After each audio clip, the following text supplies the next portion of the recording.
నమస్తే. ఇప్పుడు మీరు చూడబోతున్న వీడియో ఖచ్చితంగా మీకు ఉపయోగపడుతుంది, నచ్చుతుంది కూడా. మరి మీకు నచ్చిన విషయం నాకు తెలియాలి అంటే ఈ వీడియోని మీరు లైక్ చేయాలి, షేర్ చేయాలి, అలాగే మన ఛానల్‌ని సబ్స్క్రైబ్ చేయాలి. మీ సపోర్ట్‌ని నాకు అందిస్తారు కదూ! ఓకే. ఇప్పుడు వీడియోని స్టార్ట్ చేద్దాం. నమస్తే. Welcome to our channel. నేను కుప్పా పద్మిని. ప్రస్తుతం మనతో పాటు ప్రముఖ ఆధ్యాత్మికవేత్త, ఆస్ట్రోన్యూమరాలజిస్ట్, శ్రీవిద్య ఉపాసకులు శ్రీమతి జయప్రద గారు మనతో పాటు ఉన్నారు. మాట్లాడతాం. నమస్కారం అండి. నమస్తే అమ్మ. శ్రీమాత్రే నమః. బాగున్నారా? బాగున్నామ్మా. చాలా బాగున్నారు ఈరోజు. ఏంటి స్పెషల్? స్పెషల్ లేదు మామూలే. నైస్. ఎప్పుడు ఇలాగే ఉండాలి. నక్షత్రాల గురించి చెప్తూ ఉన్నారు జయప్రద గారు. అయితే ఉత్తర దగ్గర ఉన్నాం. ఉత్తర కూడా ఉత్తర నక్షత్రం గురించి చాలా పవర్ఫుల్ నక్షత్రం అని వింటూ ఉంటాము. ఈ నక్షత్ర జాతకులు అసలు ఎలా ఉంటారు? ఎట్లాంటి పరిహారాలు చేసుకోవాలి? ఇట్లాంటి విషయాలు మీ ద్వారా. తప్పకుండా. ఉత్తర ఫల్గుని నక్షత్రం చాలా మంచి నక్షత్రం. ఇది నక్షత్రం ఉత్తర ఫల్గుని నక్షత్రం అంటే అమ్మవారి నక్షత్రం అంటారు. లక్ష్మీ అమ్మవారి నక్షత్రం అంటారు. ఈ నక్షత్రానికి చాలా మంచి వైబ్రేషన్ ఉన్న నక్షత్రం అన్నమాట. అంటే మనుషులకు కొన ఆటోమేటిక్గా ఆ దైవశక్తి వీళ్ళకి ఉంటుంది అనుకుంటా. ఎదుటి వాళ్ళని తొందరగా అంచనా వేయగలుగుతారు. ఎంతవరకు మాట్లాడాలి, ఎంతవరకు చెప్పాలి, ఏం చేయాలి అనే లక్షణాలు ఎక్కువగా ఉంటాయి వీళ్ళకి. ఈ ఉత్తర నక్షత్రం పుట్టిన అబ్బాయిలైనా అమ్మాయిలైనా డిఫరెంట్గా కొంచెం వాళ్ళు మనకు అర్థం అవ్వడానికి టైం పడుతుంది కానీ బట్ చాలా మంచి వాళ్ళు ఈ నక్షత్రం వాళ్ళు. ఈ నక్షత్రంలో మెయిన్ ఏంటంటే వీళ్ళ అమ్మాయిలు చాలా అదృష్టవంతులు. అవునా? అబ్బాయిలు కొంచెం ఇబ్బంది. అబ్బాయిలకు కొంచెం చిన్నప్పటి నుంచి ఎడ్యుకేషన్ దగ్గర నుంచి వాళ్ళు దెబ్బతీస్తూ ఉంటారు. అంటే చాలా వరకు ఎడ్యుకేషన్ చాలా తక్కువ మంది అయిన వాళ్ళు అనమాట. ఫుల్ ఎడ్యుకేషన్ వాళ్ళు కాదు. అలాగే అమ్మాయిలు అయితే సూపర్ చేసేస్తారు. బాగా చదువుతారు. మంచి చదువు ఉన్నవాళ్ళు, ఉన్నత విద్యలు, మంచి మంచి శాస్త్రాలు చదువుకునే వాళ్ళు ఆడపిల్లలకి. ఈ నక్షత్రం ఆడపిల్లలు బాగా కలిసి వచ్చిందేమో అని అనిపిస్తుంది ఒక్కొక్కసారి. నేను చూసిన నక్షత్ర జాతకాల్లో చాలా మంది ఆడపిల్లలు చాలా బాగుంటారు. మగవాళ్ళు వచ్చినప్పటికి చాలా అంటే ఒక రకమైన ఫికిల్ మైండ్తో ఉండేవాళ్ళు. సో ఒకసారి అన్ని నమ్మినట్టే వింటారు. ఒకసారి అసలు ఏమి వినరు, ఏమి నమ్మరు. నో నో అని చెప్పేస్తారు. స్టెబిలిటీ ఉండదు కొంచెం. జనరల్గా అయితే ఉత్తర నక్షత్రానికి ఖచ్చితంగా స్టెబిలిటీ ఉంటుంది. నక్షత్రానికి ఎందుకంటే రవి నక్షత్రం ఇది. రవి నక్షత్రం. సో ఆయన డిసిప్లిన్ కి కారకుడు. సో పద్ధతి, డిసిప్లిన్ అన్ని ఉండాలి. అలాంటి లీడర్షిప్ క్వాలిటీస్ ఉన్న నక్షత్రం మరి ఎందుకు ఇలా బిహేవ్ చేస్తా అంటే డిఫరెంట్ వాళ్ళ జాతకంలో ఉండే లక్షణాల వల్ల అవ్వచ్చు, వాళ్ళ డేట్ ఆఫ్ బర్త్ కాంబినేషన్స్. కొంతమంది కరెక్ట్ గా ఉంటారు, కొంతమంది మాత్రం ఖచ్చితంగా ఉండరు. అమ్మాయిలు చాలా బాగుంటుంది, అదృష్టమైన వాళ్ళ లైఫ్ స్టైల్ కూడా.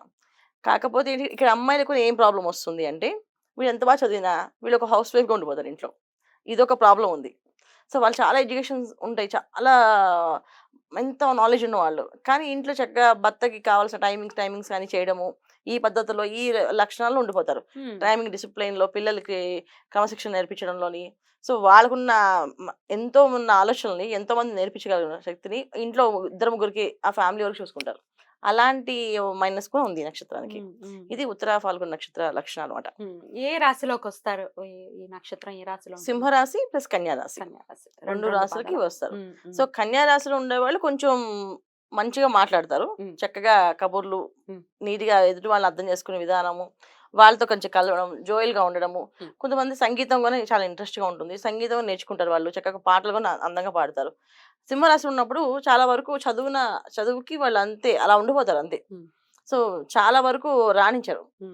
చూస్తే వాళ్ళ డిగ్రీస్ చాలా ఉంటాయి. అంటే మీరు ఇంత నాలెడ్జ్ ఉందా మీకు అని సరే, కానీ చూడండి చాలా సాదాసీదిగా, చాలా సింపుల్ గా అనమాట. అసలు వీళ్ళు చదువుకున్నట్టుగా కనిపిస్తుంది వాళ్ళకి, అలా కామ్గా కనిపిస్తుంది, అంత సింపుల్ గా ఉంటారు వీళ్ళు. సో ఎక్కువ ఆర్నమెంట్స్ ఇష్టం ఉండదు, ఎక్కువ రెడీ అవ్వాలని ఇంట్రెస్ట్ ఉండదు, నార్మల్ చాలా సింపుల్. అది సింహరాశిలో ఉన్నవాళ్ళు. కన్యారాశిలో మళ్ళీ సూపర్ ఉంటారు, రెడీ అవుతారు చక్కగా అందంగా రెడీ అవుతారు, మంచిగా మాట్లాడతారు, అందరినీ కలుపుకుంటారు. ఇవి లక్షణాలు ఉన్నాయి. సేమ్ ఉత్తర నక్షత్రం రాశి మారినప్పటికీ ఆలోచనలు మారిపోతాయి అన్నట్టుగా అలా మారిపోతుంటాయి.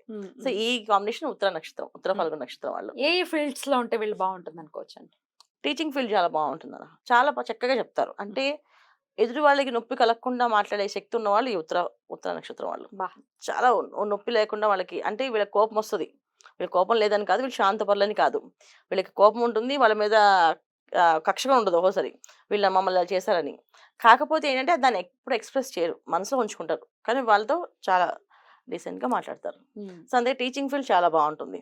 తర్వాత సంగీతం, చాలా మంది సింగర్స్ చక్కగా మనం చెప్పిన ఎలా పాడమంటే అలాగే పాడతారు. ఈ లక్షణం కూడా వీళ్ళకి ఉత్తర నక్షత్రం వాళ్ళకి యోగం అనమాట. ఎక్కువ మంది ఇంకా ఏంటంటే పూజా పునస్కారం చాలా ఇంట్రెస్ట్ గా ఉంటుంది, అది కొంచెం చేస్తారు. కొంతమందికి అసలు ఇంట్రెస్ట్ ఉండదు. సో వాళ్ళ సేవనే పూజగా భావిస్తారు. అంటే అంటే ఇంట్రెస్ట్ ఉండదు అంటే అర్థం అంటే వాళ్ళు ఏదో మా దేవుడిని నిందిస్తారని కాదు. కొంతమంది గురువుల దగ్గర, స్వామీజీల దగ్గర ఒక అసిస్టెంట్‌గా ఉండి ఆయనకి ఏం కావాలో అన్నీ వీళ్ళు చేసేస్తారు. ఆయన జస్ట్ అలా చూస్తే వాళ్ళకి అర్థమైపోద్దనమాట. అలాంటి కోఆర్డినేట్ చేసే లక్షణాలు ఈ ఉత్తర ఫాల్గుణ నక్షత్రం వాళ్ళకి ఉన్నాయి. సో, అంటే ఎదుటి వాళ్ళ గురువుగారి దగ్గర నుంచి ఏం చెప్పాలి, గురువుగారు ఏం చెప్పకుండానే వీళ్ళు గ్రహించి, ఆయనకి ఈ టైంలో ఇవి చేయాలి, ఇలా ఎలా మాట్లాడాలి, ఈ వీళ్ళతో ఇలా రిసీవ్ చేసుకోవాలి. ఈ విషయాల్లో బావుంటుంది. అంటే అడ్మిన్స్ కూడా బావుంటుంది. ఏ విషయాల్లో వీళ్ళు జాగ్రత్త తీసుకోవాలంటారు జీవితంలో? వాళ్ళు ఏ విషయం జాగ్రత్త తీసుకోవాలంటే ఇప్పుడు ఎవరైతే సైలెంట్‌గా ఉన్నారో, సో, వాళ్ళ నాలెడ్జ్ పంచాలి. సో, వీళ్ళ దగ్గర నాలెడ్జ్ ఉన్నా పంచరు.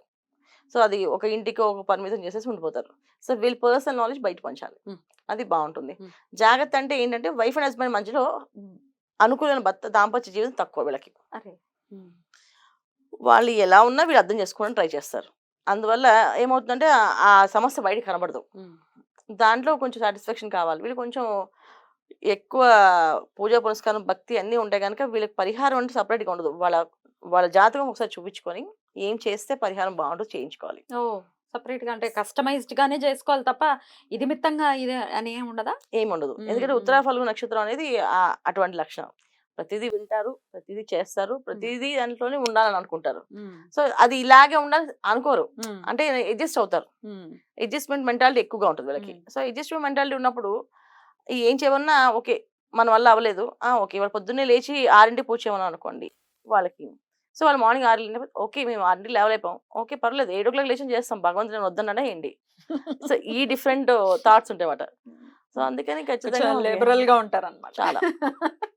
రైట్. లిబర్టీ ఎక్కువ తీసుకుంటున్నారు. తీసుకుంటారు. తీసుకోకూడదు యాక్చువల్‌గా అవును. కదా! మరి అసలు డిసిప్లిన్‌కి మారుపేరైనటువంటి సూర్య భగవానుడి నక్షత్రం అయినప్పుడు ఇంత అంటే వాళ్ళకి అంటే సమయానుకూలంగా వాళ్ళు బిహేవ్ చేయడాన్ని ఎలా అర్థం చేసుకోవచ్చు? చాలా వరకు ఏంటంటే ఈ నక్షత్రం వాళ్ళు చాలా సైలెంట్‌గా అనుకున్న పనులు వాళ్ళు చేస్తూ ఉంటారు. వాళ్ళు అనుకుంది సాధిస్తారు. కాకపోతే ఏంటంటే వాళ్ళకి అదృష్టం కలిసి రాదు. కొంతమంది చూడండి ఎన్ని పనులు చేసినా వాళ్ళకి అదృష్టం రాదు. ఏమంటే మేము అన్నీ అలాగే ఉంటామండి, పద్ధతిగానే ఉంటాం. కానీ మాకు రావట్లేదు అంటారు. అది అదృష్టం అంటారు. యోగం అంటారు. సో, కొంతమందికి ఆ యోగం ఆటోమేటిక్‌గా ఉంటుంది. కానీ ఉత్తర ఫల్గుణ వాళ్ళకి కొంచెం కష్టపడితేనే పని వర్క్ అవుతుంది వీళ్ళకి. వాళ్ళకి అది ఉంది. తర్వాత వీళ్ళకి కొంతమందికి ఏంటంటే మనుషులు చనిపోయిన తర్వాత కూడా వీళ్ళకి కనిపిస్తారు వాళ్ళకి. కల్లోనా? కాదు. మామూలుగా కనిపిస్తారు. వాళ్ళు మనిషి రూపంలో కనిపిస్తారు. అంటే వీళ్ళకి గుర్తుపట్టే పరిస్థితి కాదు. అంటే వాళ్ళు మన సినిమాలో చూపించిన గ్రాఫిక్స్ వచ్చేసి అలా కనిపించరు. మామూలుగా ఒక మనిషి మాట్లాడారనుకోండి. వాళ్ళ ప్రాబ్లమ్ ఏదో ఉంది, ఇబ్బంది ఉందనుకోండి. వీళ్ళకి చెప్పాలనుకోండి. వీళ్ళు కనిపించి చెప్తారు. కానీ వీళ్ళు ఐడెంటిఫై చేయడం కష్టం. వాళ్ళే శక్తులు కలిగినటువంటి ఉన్న శక్తి వ్యక్తులుగా నక్షత్రం మనం పరిగణించవచ్చు. అమ్మ బాబోయ్! భయపడతారా మరి అట్లాంటి ఇన్సిడెంట్స్ అంటే అసలు వాళ్ళు వెళ్ళిపోతే తెలుస్తుంది. వాళ్ళు బతికలేదని చెప్పేసి. అని వాళ్ళు వచ్చారంటే ఒక సమస్య చెప్పారు వాళ్ళు అంటే ఎవరండి ఆరాధన వెళ్ళు విశేషంగా చేసుకోవాల్సి. చాలా విశేషంగా చేసుకోవాల్సింది ఆదిత్య హృదయం అన్నమాట. సో, ఆదిత్య హృదయం చేయడం చాలా మంచిది వీళ్ళకి. బ్యూటిఫుల్ గా ఎక్స్ప్లెయిన్ చేశారండి. మరి నెక్స్ట్ ఎపిసోడ్ లో హస్త నక్షత్రం గురించి మాట్లాడుకుందాం. తప్పకుండా. థ్యాంక్ యూ సో మచ్ అండి. నమస్తే. నమస్తే అమ్మా. శ్రీమాత్రే నమః.